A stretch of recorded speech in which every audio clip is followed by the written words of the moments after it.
नमस्कार, देश न्यूज देख रहे हैं आप और मैं हूं आपके साथ दामिनी गौड़। आइए नजर डालते हैं कुछ हेडलाइंस पर।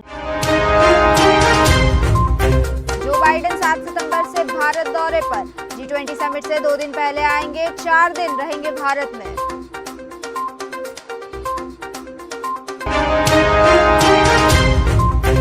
अमेरिका में जन्मा दुनिया का पहला स्पॉटलेस जिराफ। इसके शरीर पर धारियां नहीं, सोशल मीडिया के जरिए नाम दिया जाएगा।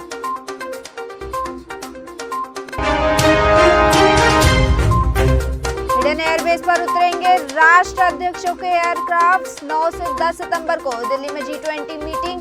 गाजियाबाद से प्रगति मैदान तक by road movement. Dholpur Karauli बना राजस्थान का 5वां टाइगर रिजर्व। NTCA से मिली मंजूरी, 50 गांव होंगे विस्थापित।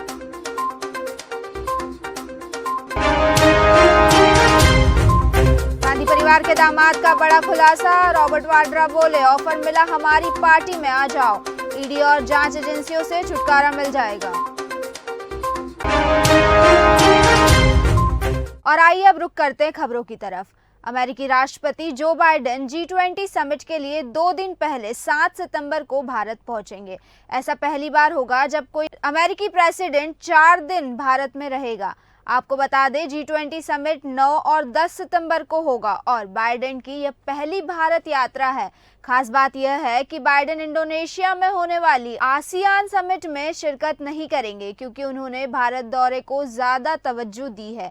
वहीं पे बाइडेन की जगह वाइस प्रेसिडेंट कमला हैरिस शिरकत करेंगी। राजस्थान के वन्य जीव प्रेमियों का लंबा इंतजार खत्म हो गया है। National tiger conservation authority NTCA से राजस्थान के धौलपुर करौली टाइगर रिजर्व को अंतिम मंजूरी मिल गई है। अब जल्द ही धौलपुर करौली इस टाइगर रिजर्व प्रोजेक्ट के तहत 50 गांवों को विस्थापित किया जाएगा, जिसके तहत विस्थापन की जद में आने वाले लोगों को जमीन और साथ साथ कैश का ऑफर दिया जाएगा। इसके साथ ही NTCA ने कुंभलगढ़ टाइगर रिजर्व को भी सैद्धांतिक मंजूरी दे दी है।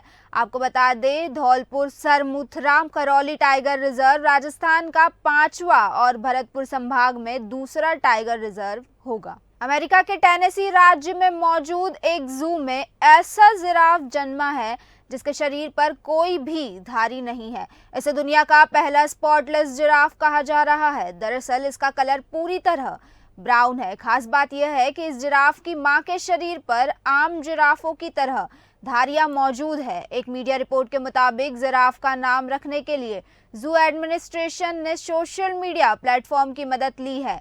दरअसल जू एडमिनिस्ट्रेशन का कहना है कि जिस तरह का ये यूनिक जिराफ है, उसका नाम भी उतना ही यूनिक यानी अनोखा होना चाहिए। गांधी परिवार के दामाद और कांग्रेस महासचिव प्रियंका गांधी के पति रॉबर्ट वाड्रा ने राजनीति में उतरने और मुरादाबाद से चुनाव लड़ने की इच्छा जताई है।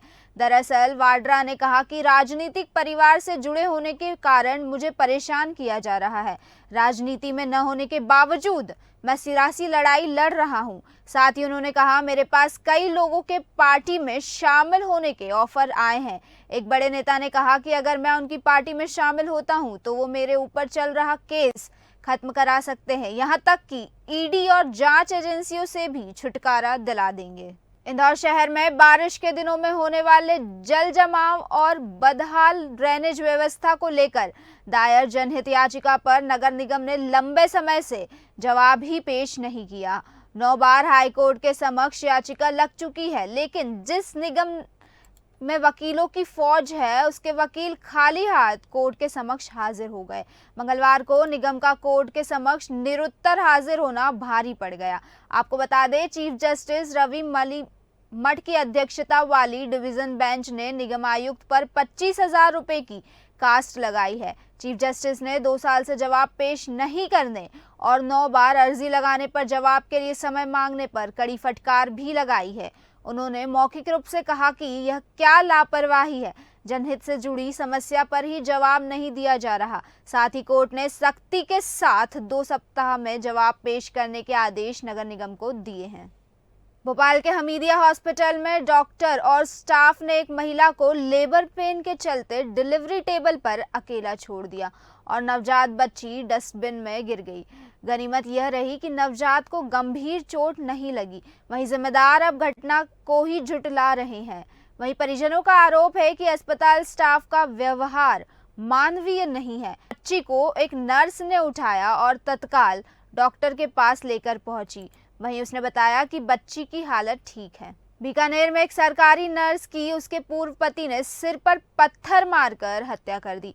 आरोपी घात लगाकर घर के बाहर बैठा था। मंगलवार दोपहर करीब 2:45 बजे महिला अपने घर से बाहर निकली तो आरोपी ने अचानक पत्थर से उस पर वार कर दिया।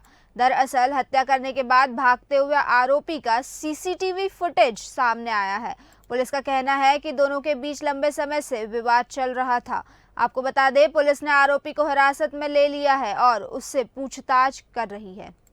चंद्रयान 3 की लैंडिंग होने जा रही है। देश भर के लोग चंद्रयान की सॉफ्ट लैंडिंग के लिए प्रार्थना कर रहे हैं। वहीं इसके लिए उज्जैन के महाकालेश्वर मंदिर में भस्म आरती के दौरान विशेष पूजन अर्चन किया गया। पंडित यश गुरु ने बताया कि भस्म आरती के दौरान श्रद्धालु और भारतवासियों की मंशा अनुसार चंद्रयान 3 की सफल लैंडिंग के लिए भगवान महाकाल का पूजन अभिषेक कर भस्म आरती की गई। वहीं ISRO chief doctor S Somnath बीती 24 मई को उज्जैन आए थे। उन्होंने महाकालेश्वर सहित अन्य मंदिरों के दर्शन किए थे। इसरो प्रमुख ने महाकाल मंदिर में चंद्रयान 3 की सफलता के लिए कामना की थी। हिसार के परिवर्तन अस्पताल में मंगलवार रात को आग लग गई। आग में जलने से एक मरीज अमित की मौत हो गई। आपको बता दें, अमित को डिप्रेशन के चलते 20 अगस्त को अस्पताल में भर्ती कराया गया था। वहीं घटना के बाद DSP Vinod Shankar police force के साथ पहुंच गए और फॉरेंसिक टीम ने कमरे का निरीक्षण किया।